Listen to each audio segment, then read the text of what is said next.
Modernus darbo grafikas nuo 8 iki 5 yra didžiausia apgaulė, kuri atima iš tavęs vyriškumą. Ir aš paaiškinsiu kodėl. Mes buvom sukurti judėti, medžioti, būti saulėje, spręsti realias fizinės problemas. Ką mes darom dabar? 8 valandas per dieną sėdime prie telefono, prie kompiuterio, dirbtinėje šviesoje.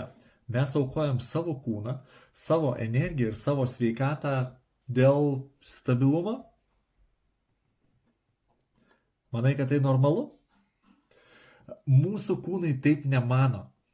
Sėdėjimas visą dieną sukelia lėtinį stresą. Lėtinis stresas gamina kortizolį, streso hormoną. Ir štai čia esmė, kurios tau niekas nepasakys. Mokslas yra negailestingas. Aukštas ir ilgalaikis kortizolio kiekis veikia kaip tiesioginis testosterono žudikas. Stanstedo universiteto tyrimas parodė, kad vyrai patiriantis ilgalaikį lėtinį stresą gali prarasti iki 50% savo testosterono. Pasakysiu dar kartą, ne 5, ne 10, iki 50%. Tu tiesioginę to žodžio prasme keiti savo vyrišką hormoną į ataskaitas ir į elektroninius laiškus. Ir žinot, kas yra didžiausia šios apgaulės dalis? Ne tai, kad darbas kenkia, o tai, kad visuomenė mus privertė patikėti, jog tai yra sėkmės ženklas. Kad tu esi tinginys, jeigu tu nedirbi viršvalandžių.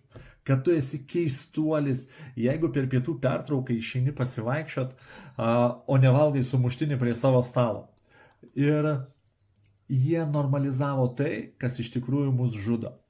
Bet tu gali tai pakeisti. Pradėk nuo mažų dalykų. Atsistokas 30 minučių. Per pietų pertrauką išeik lauką bent 15 minučių.